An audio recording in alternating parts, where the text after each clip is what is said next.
If we were to conduct a man-on-the-street interview and asked where historically would we expect to find the first mention of Adam, what sorts of answers would we expect? I would think most people would say that Adam was first mentioned in the Bible in Genesis. Absolutely. And they would be wrong. For the first mention, we need to travel to Egypt. The Shabaka stone found in Egypt contains inscriptions reflecting back on an Egyptian creation myth in existence since approximately 2700 BC. Often called the Memphite theology due to its connections with Memphis, it was here the god Ptah, the life maker, sat upon his throne. There took shape in the heart, there took shape on the tongue, the form of Atum.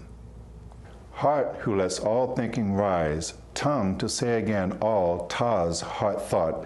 That's how every god was grown, Atum, and his company of 9. Known as the chief god of the capital city of Memphis in Egypt, Ptah was a creator god who brought all things into being by thinking of them with his mind and saying their names with his tongue. According to the priests of Memphis, everything was the work of Ptah's heart and tongue. Gods were born, towns were founded, and order was maintained. Ptah, the high god of Memphis, was declared master of destiny and creator of the world. In the Memphite system, Atum was merely the agent of Ptah's will, who understood his commands and carried them out.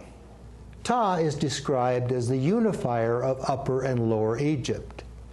Self-begotten described by Atum, who in turn created the 9 Deutero, or deities. This parallels the apocryphal book of Jubilees that states, Adam knew Eve, his wife, and she bare yet 9 sons. In agreement with both Jubilees and Genesis, the Egyptian narrative includes among the names of those begotten by Atum, one called Seth.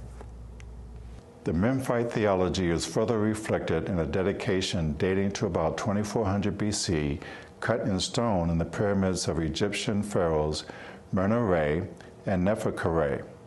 The text describes a first creation and deified Atum on a primeval hill arising out of the waters of chaos, and Seth is one name that stands out among those whom Atum begot.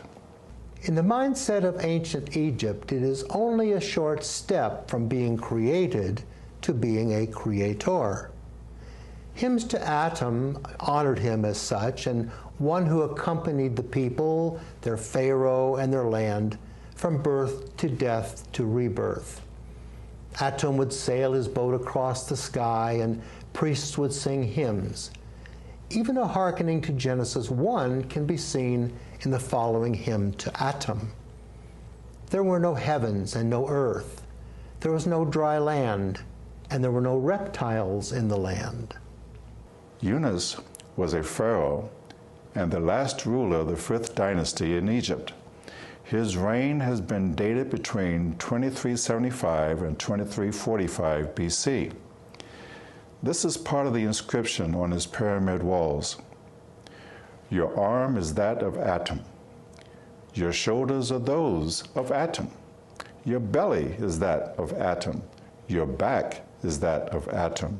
Your bottom is that of Atum. What is the possibility that the subject on these pyramids is someone other than Adam? How many created individuals do we know of named Adam or Atum with a son named Seth, whose name we see as Adam's 3rd son in Genesis 4:25? Unless we can believe in colossal coincidences, this has to be the same person. These inscriptions on pyramid walls were written centuries before Abraham and many centuries before Moses. A question that might arise could be, how in the world did they get there? The historian Josephus gives us a possible answer to that question. In his words, "Now all the sons of Mizraim, being 8 in number, occupied the country of Gaza to Egypt." The Hebrews adopted Mizraim to mean Egyptian. Slight variations of the name were recorded in Ugaritic and Assyrian inscriptions and in Babylonian texts. Due to archaeological finds, we now know that all but one of Mizraim's sons left traces in different parts of Egypt. Perhaps as Egyptian conscripts or members of an elite population, the descendants of Mizraim could have been the source of the inscriptions, as well as the source of the knowledge of Atum or Adam and Seth, who became incorporated into Egyptian mythology. Even the earliest versions of Genesis could have been stored in Egyptian libraries to the benefit of Moses, who was educated in Pharaoh's court. You raise an interesting point. Who should get the credit for setting down these chapters in Genesis? Scholars disagree. Conservatives usually assign the writing to Moses, or at least someone in his entourage, at the time of the Exodus from Egypt, and scholars vary on when that was. Two principal views predominate: 1440 BC during the reign of Amenhotep II, or 1290 BC during the reign of Ramses II.